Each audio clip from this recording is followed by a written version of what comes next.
welcome back. Today's gonna be the first retrospective. So that's why I think we should start with the GOAT, Stanley Kubrick. You should also know I have not seen all of his films. So please, take this with a grain of salt. Wait a minute. It's multiple grains of salt. Let's shrink that down a bit. There. That's much better. Anyway.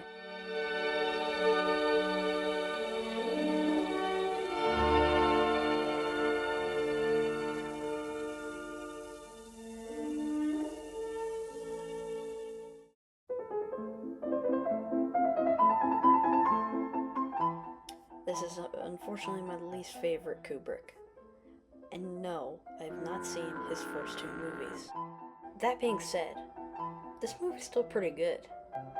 It looks nice, got nice camera work, it's a fun caper, it's got an interesting plot, and crime, and and robbing, and this guy wears a clown mask, and that looks pretty cool, and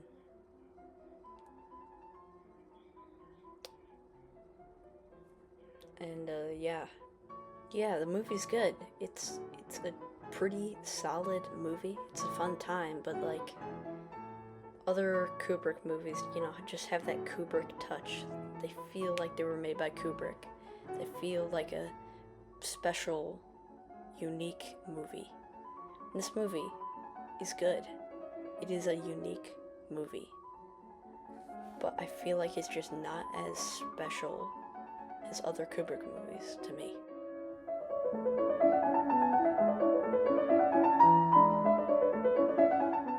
Yeah, this movie's pretty great. It's almost perfect, but I'll get to that flaw in a second. The first half, or first 45 minutes, is the best dark comedy I've ever seen. Then it goes to the second half, and yes, the second half is also really good. But I do feel like it changes in tone, and everything just kind of feels a little unnatural. And I just wish it could have transitioned better between those two parts. And it would have been 5 out of 5. But it's 4.5 in my eyes right now. It's that final march and final ending. And then it cuts to the credits and plays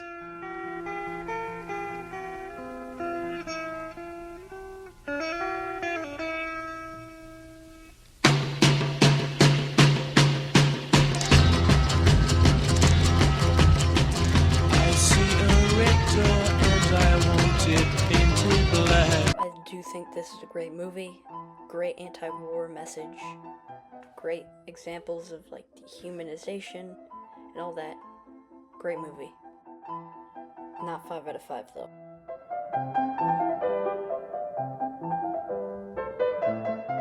Probably Kubrick's most sad and tragic movie.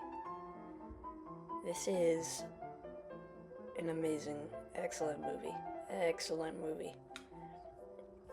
It's about soldiers that are accused of cowardice in the face of the enemy and will be executed. And this colonel tries his best to prove them innocent. I said this was sad, so you could probably assume, the ending. There's a scene where they have to slowly march to be executed as they're crying. Oh my god. Just, jeez. Wow. This is an amazing movie. Already at a 5 out of 5. Performances are really great, especially from Kirk Douglas. I've been recognizing him a lot and stuff, because, he has that kind of dimple on his chin. Amazing movie. Excellent watch. And the fact that he made this when he was 28 years old says it all. He's the GOAT. Dang. We're only at 5th place and he's already got a 5 out of 5 movie.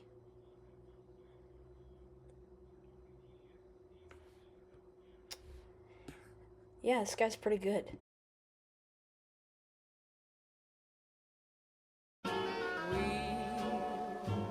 The funniest Kubrick movie of them all. Yeah, this movie's awesome. It's one of the greatest comedies ever made. Stanley Kubrick, just in general, does some of the best movies of each genre. You could arguably say that all of his movies are the best of their respective genres. But anyway, about this movie, Peter Sellers plays 3 different characters, and he's great as all of them. That alone, like, acting in this movie's great. It's funny. Everyone's energetic. There's some improvisation, like the ending, which I'll get to. The cinematography, just the whole set design looks really cool, and it's just got a great aesthetic. It's also just a great political satire. Basically, if we keep having bozos as the leaders of our country, we are cooked. We're crazy people, which is still relevant today.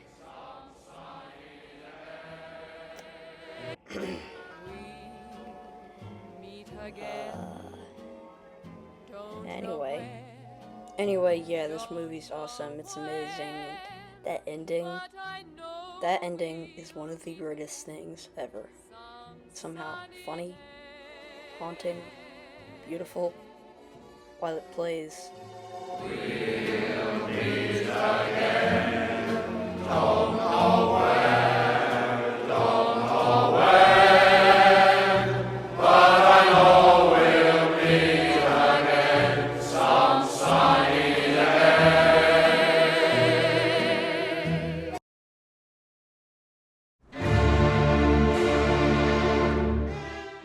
An Irish rogue climbs up the aristocratic ladder in 18th century Europe for 3 hours. That must sound pretty boring to you, huh? It sounded pretty boring to me too, and a lot of people. But this is actually one of the most beautiful looking and most interesting movies I've ever seen. The movie's a big joke, basically. This guy, he's not the greatest guy in the world. He doesn't have the best skills. He's not even the coolest. He just went through this by luck. He was a poor Irish rogue who rose up, but then, because of all that, his status slowly goes all the way down. He actually just kind of loses his leg, so it's not as tragic, now that I think about it. Still, a genuine masterpiece. I mean, look at that. That looks like a painting. It looks like a painting. They use natural light and cameras from NASA to make that look like a painting. It's also not boring. Trust me, alright?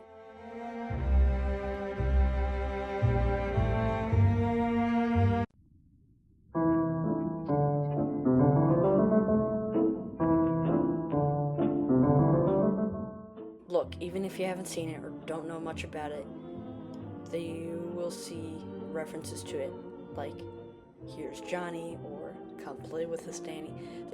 Everyone has seen at least a reference to that. Yeah, this movie's a freaking masterpiece. It explores both the infinite cycle of violence in both families and also on a scale of humanity itself. People look at this movie in depth like crazy, like, oh, look at that can of corn, it's got a Native American on it, therefore this movie is about Native American genocide. I don't know about that. If you've seen the documentary, then you know that, yeah, that's bullcrap. This movie's amazing. The acting is kind of, it's weird. It's really kind of weird, over the top. And Kubrick intended this. He made them do a bunch of takes, and that had them have this weird effect in their acting, and that kind of made them act kind of weird and a little over the top. And I think that's really interesting. I do not condone how Kubrick acted on set. He was a jerk, and yes, I highly respect him, his movies. I think, you know,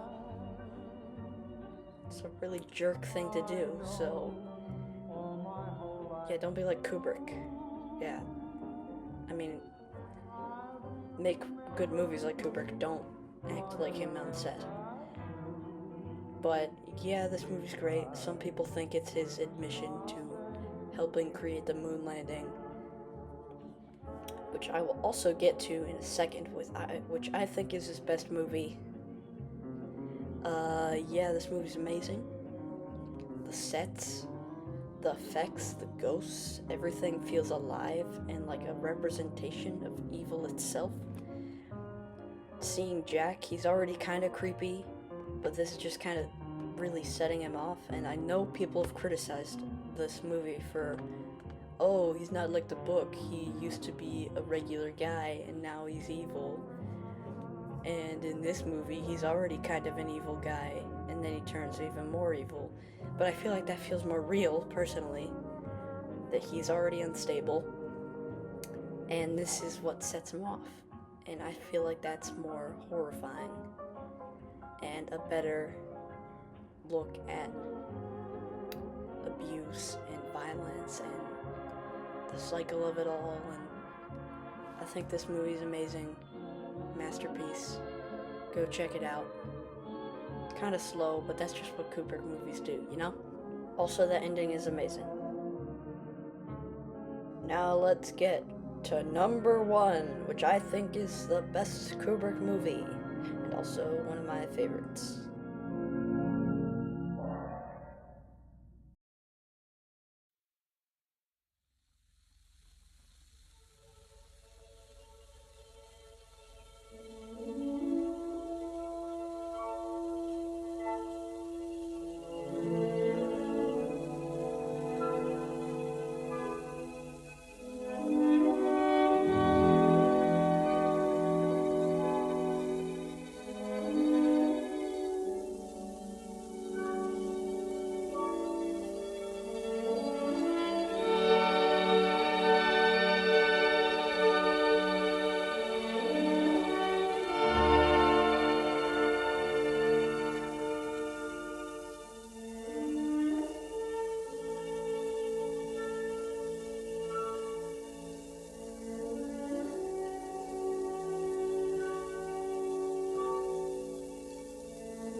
Yes, this is one of the greatest things ever made. I don't mean to hype it up that much, but yeah, this is a masterpiece. First of all, this movie is a feast for your eyes and your ears. It is absolutely beautiful. No wonder people thought that Kubrick helped make the moon landing. Like, this came out a year before. And obviously, I do not believe that. But just look at that. Look at that. I'm just saying.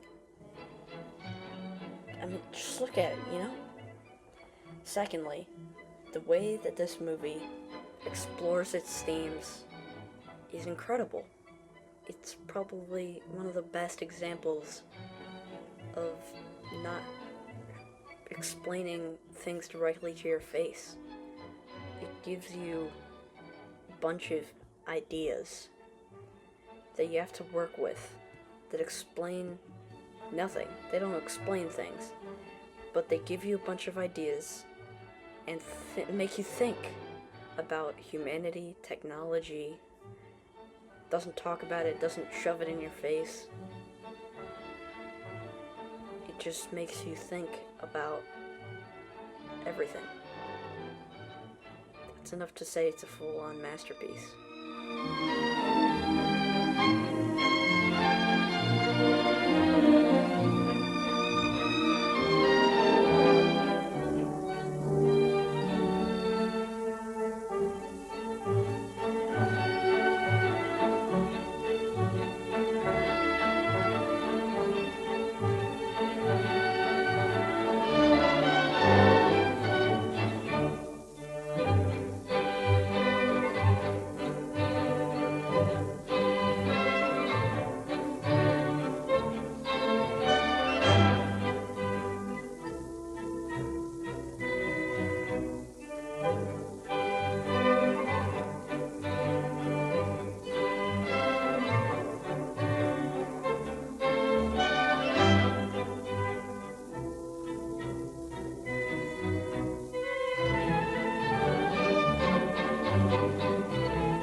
Dr. Zayas, Dr. Zayas.